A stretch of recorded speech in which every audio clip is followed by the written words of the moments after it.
He was a National Guard enlistee at 15, an Army Air Corps pilot during World War II, and a talented flight instructor. Armed with a law degree, he was an accomplished military lawyer, a strategic war planner, and the commander of 150,000 officers and airmen. Many Americans never knew this Air Force great, but they can thank him for a key role in maintaining national security during the Cold War. The former head of Strategic Air Command, he's been called a Renaissance man, and he's been called a leader, but his friends and foes alike know him simply as Russell Dougherty, and he is a legend of air power.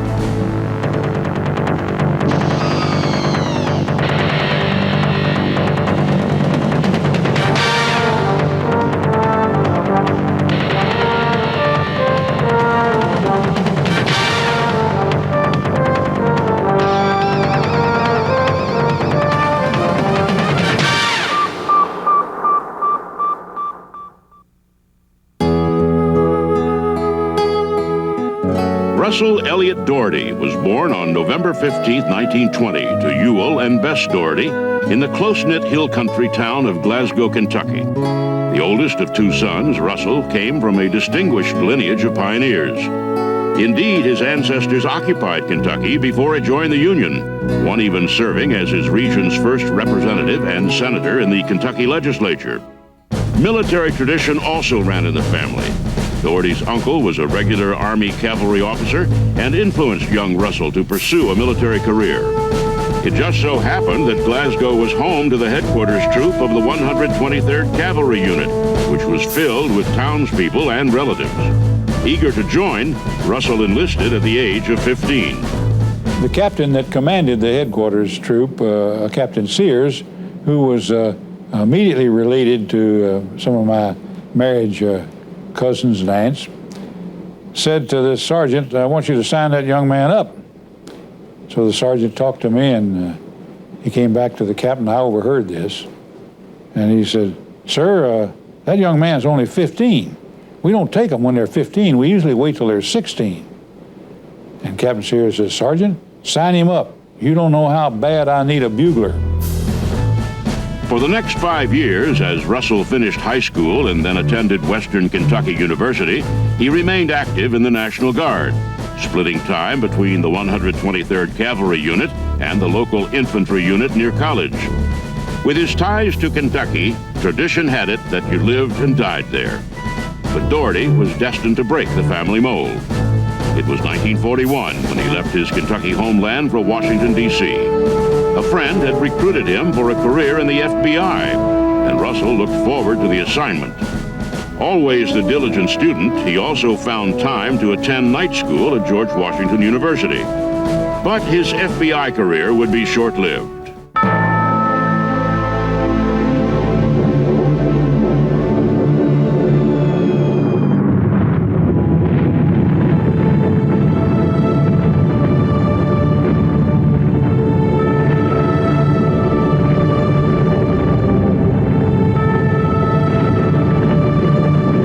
December 7th, 1941. A horrified America learns of the Japanese attack and destruction of the U.S. naval base at Pearl Harbor, Hawaii. The United States declares war on the Japanese and enters World War II. I ask that the Congress declare that since the unprovoked and dastardly attack by Japan on Sunday, December 7th, 1941, a state of war has existed between the United States and the Japanese Empire. Russell Dougherty rushed to Bowling Field, where he joined the Army Air Corps later that December. It was there that he almost ran into legal trouble. Dougherty was one of the tens of thousands of young men in uniform who had misrepresented their age in order to enter the military. Now of legal age, he received presidential amnesty and avoided discharge. By February of 1942, he was a cadet at Maxwell Field in Alabama, training to fly bombers. Within a year, the newly commissioned second lieutenant was awarded his flight wings. Aviation was an entirely different cut off of the the sapling. You know, the aviation profession is demanding enough that you're never bored. There's enough to do. The airplane itself, you know, will keep you busy forever. And what you can do with the airplane is thrilling and exciting, and I've loved it. But Dougherty's dreams of air raids over Tokyo would never happen. His flying skills were such that the Army Air Corps made him an instructor instead. He spent most of the war teaching others to fly advanced trainers and the B-17 bomber. His chance came to train as a B-29 combat crew commander, but the war was over before he got into combat.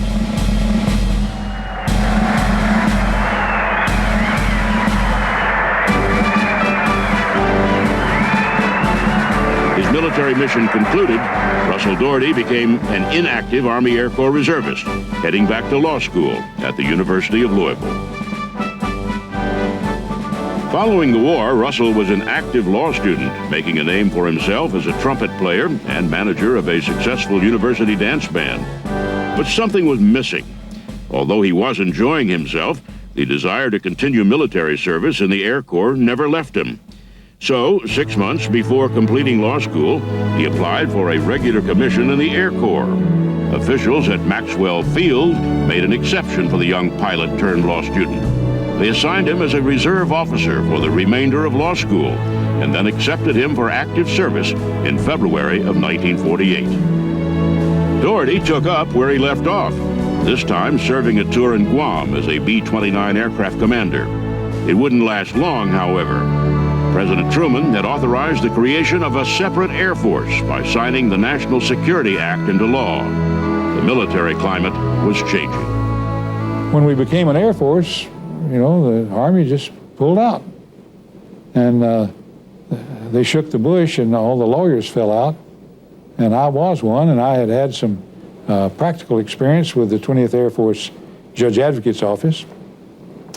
And I became the wing Judge Advocate. And this was about 19,000 people, one lawyer. I used to say that my greatest claim to fame was that 2 years later, I was replaced by 6 lawyers. So it was back to the books for the young bomber pilot and back to his training role. As the judge advocate of the 19th Bomber Wing, he turned a group of lieutenants and captains into competent trial lawyers and made a name for himself as a capable military lawyer. And he continued to fly, maintaining an active flying status with the B-29 bomber. Dougherty was serving as the assistant judge advocate of the Far East Air Force in Tokyo at the outset of the Korean War. Despite his legal duties, an understanding boss permitted him to continue logging flying hours as an instructor on the C-47 and C-54 cargo planes. Russell took to the skies, flying troop carrier and evacuation missions into the Korean combat zone between legal assignments. Although he never saw aerial combat, Dougherty enjoyed his dual role as pilot and lawyer. By mid-1951, Dougherty was back in the United States, newly assigned as the assistant trial attorney for the Air Force. He managed to juggle his legal and flying assignments for another year, until the Judge Advocate General made a surprise announcement. All pilot and navigator lawyers were grounded. I got a set of orders saying that I was no longer on flying status. So I went to my commander, who was a 4-star commander of Air Materiel Command, and asked permission to go to Washington and plead my case, because I didn't think I should be grounded. Dougherty pleaded his case in Washington and won the right to make a choice: fly or continue in military law as a judge advocate. The choice was easy. He wanted to fly. But so did about 100 others from the Judge Advocates Division, including his good friend Les Richardson. The Judge Advocate General was furious. General Harmon didn't, the Judge Advocate General didn't like that very much. He didn't like Les Richardson leaving or me leaving. So one night we were at dinner, and this sounds trite now, but he says, "You know, boys, I'm so mad at you for electing to leave. I'm going to see that you get a fate worse than death. There's a new command forming, and I'm going to see that you get sent right to SAC." General Harmon didn't realize that he was actually doing them a favor. With its bomber force, SAC, or Strategic Air Command, served as America's deterrent against the emerging nuclear threat of the Soviet Union. SAC soon became one of the most important commands of the Air Force, and the people assigned to it were responsible for the heavy task of national security. The assignment was tough, but Dougherty was committed. Everybody that was closely associated with the early things of SAC, if you stick them, they'll bleed SAC. They'll like it. They'll tell you, I hated it at the time, but by God, it was great. Part of what made Strategic Air Command a hard assignment was its commanding officer. General Curtis LeMay had a reputation as a tough commander. Called the Iron Eagle, LeMay was hard but fair and always made sure his crews were well taken care of. LeMay once commented, "I don't mind being called tough. In this racket, it's the tough guys who lead the survivors." Dougherty thrived off of LeMay's leadership. As far as I'm concerned, General LeMay was absolutely incredible. He was a man who brought needed discipline to a young, undisciplined Air Force that still stands us in good stead. He had a philosophy that I can't fault. He wanted everybody to fly their missions as if they were combat missions, and absent only the enemy, real bullets and real explosions. He drove you hard. Influenced by LeMay's win-first attitude, Dougherty took to his assignment at SAC with vigor, first as a B-29 commander and eventually as commander of a C-97 air refueling tanker crew. We were all inexperienced in tanker operation, inexperienced in C-97s, and totally inexperienced in air refueling. Some KB-29s were there in the 43rd. They were phasing out. So we gradually picked up the tanker load, and I'll tell you, we became experienced real fast. As SAC continued to grow, so did its arsenal. By the mid-1950s, the B-52 bomber was coming into its own, emerging as the premier bomber of the Air Force fleet and boasting capabilities unmatched by its predecessors. Dougherty knew the aircraft well. He was part of SAC when the B-52 was introduced, and he'd served in the command that flew it. He'd also put the new bomber to the test, planning a successful round-the-world mission ordered by General LeMay. His stature in SAC rising, Dougherty was promoted to Deputy Director of Operations of the 15th Air Force. Thinking back to the threat General Harmon made to him and his friend Les Richardson, if this was a fate worse than death, they'd beaten the odds. Les was the Deputy DO of 8th Air Force. I was the Deputy DO of 15th Air Force, and we were on the hotline. I said, "How do you like that fate worse than death?" He said, "Well, I'm beginning to enjoy it." But Dougherty's Air Force career would eventually run a new course. His previous assignments taught him the operations of a bomber force. Now he'd learn to plan and implement a multi-system battle strategy using air power. Over the next dozen years, he went from the cockpit to the tactical mode, taking his National War College training into his next series of assignments. From Washington to Europe and back to Washington again, he climbed the general officer ranks, honing his planning and tactical skills and increasing his command responsibilities. In 1970, a seasoned Lieutenant General Russell Dougherty assumed command of the 2nd Air Force, headquartered at Barksdale Air Force Base, Louisiana. With 65,000 people and many wings of warplanes under his authority, it was an awesome undertaking. But a new revolution in computers was making that task easier. One of the main things that happened is that the weapons improved. The capability of the weapons, the miniaturization of them, the warheads improved, accuracy improved. The planning ability with computers and with vast knowledge brought in by better intelligence, everything was just better. With better weapons came a change in planning philosophy. Gone were the days of gross megaton bombs that had to be large because they were often inaccurate. Now the focus was shifting to more reliable, more precise weaponry. And a joint effort with other military branches provided options to possibly win without a full-scale nuclear holocaust. When the submarines came in, and then you begin to have multiple warheads, MIRVs, multiple independently guided warheads, you had a lot more capability with war planning. Russell Dougherty's command of the 2nd Air Force lasted just 2 years before he was awarded his 4th star and sent back to Europe, this time as the Chief of Staff of NATO's Allied Command Europe. The dynamics of this command were different from the 2nd Air Force. NATO's strategic war plan was oriented to large-scale ground forces, but Dougherty understood this kind of situation. Readiness was still key. It was a philosophy he learned from General LeMay. His dedication to that cause made him the ideal choice to assume leadership of Strategic Air Command in August of 1974. SAC had grown since General Dougherty first entered it some 21 years earlier.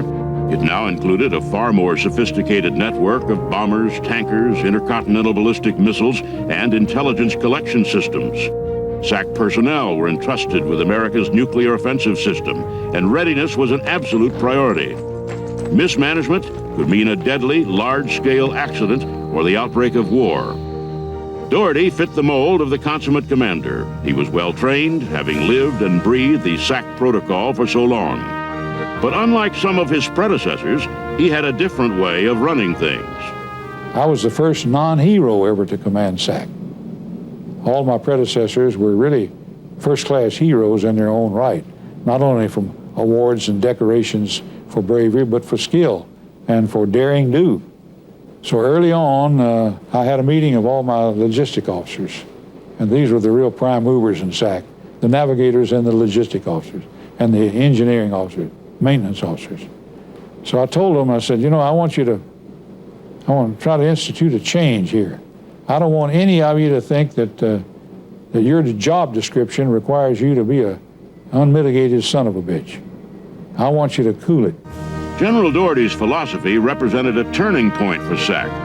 Discipline would be calculated by readiness and skills, not by impersonal, uncaring aggression. And it was important that every member of SAC understand that America's nuclear arsenal was really a vehicle for peace.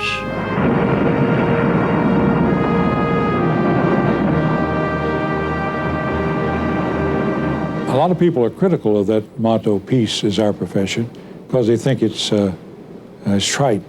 But to be able to do that job well, without actual practice, to be able to do it without ever doing it, and to stay ready all the time, where there are no gaps in your readiness, no gaps in your capability, and no gaps in the believability of what you can do.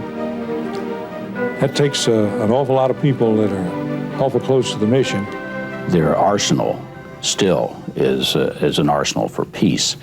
As far as the motto of peace is our profession, when Strategic Air Command went away, so did the motto of peace is our profession. Tactical Air Command had a motto of readiness is our profession. Air Combat Command today has a motto of global power for America. So it has evolved over time, but certainly the arsenal that Strategic Air Command commanded was a great force for peace in the world and is a great force for peace in the world today. General Russell Dougherty led SAC until he retired from the Air Force in 1977. During his tenure, he held a prime role in successfully maintaining America's readiness against the ever-threatening presence of the Soviet Union's nuclear arsenal. His standards were not unique, but his management style was. He left a mark on SAC that may never be duplicated. Russell Dougherty brought to Strategic Air Command what he brings to everything he touches. He's a Renaissance man. He's just a natural leader by example and by intellect. What did he describe himself once as? The only non-hero who ever led the Strategic Air Command or something like that? Well, he was not a heroic combat commander because he was not a combat commander, but he was a hero nonetheless to those who worked for him and to those on whom he had an effect. He is a man of great humility. He's a gentleman. He's a professional in every sense of the word, and that's just Russ Dougherty. He is going to understate his accomplishments every day, and make no mistake about it, he is one of the real heroes of the United States Air Force. Despite his retirement from active duty, Russell Dougherty remains involved in Air Force matters. Serving as the third director of the Air Force Association from 1980 to 1986, he ensured that Air Force matters were properly represented before Congress and that Air Force capabilities and requirements were understood throughout the local communities of the United States. As for the Air Force of the 21st century, he sees the need for certain changes in military philosophy. I took no pleasure the other day in having somebody say that every decision that was made at such and such a period of time was made by people in our government, none of whom had military experience. I think that the security of our country is important enough that it needs to be shared. I wish there was some way that we could make volunteer service for the nation a requirement for citizenship.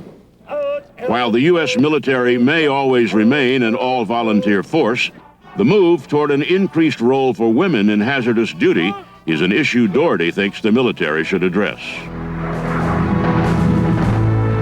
I don't think women ought to get into the god-awful, dirty, vehement fights that you're experiencing in hand-to-hand combat, in land battles and things like that. So what are you going to do about it? You can't just say, it's so awful, I don't want my girls, my mother and my daughters to do it. They're going to do it. So we have to figure out an acceptable role for women in everything we do, and the women have to accept it. The role of women in our armed forces clearly has increased over the years. Today, in the United States Air Force, for example, the vast majority, 99% plus of the jobs in the United States Air Force are open to both male and female. If the individual is qualified for the job, they certainly are welcome, and the Air Force will do everything possible to get the right person into the right job. Many of General Dougherty's relatives, both past and present, have served in the United States Air Force, but they may never match the legacy he leaves behind. He is remembered as a great leader, a man who, despite a calming influence, could invigorate those under him. A command bomber pilot, a master missile man, a judge advocate, and a strategic planner. He is Russell Elliott Dougherty, and he is a legend of air power.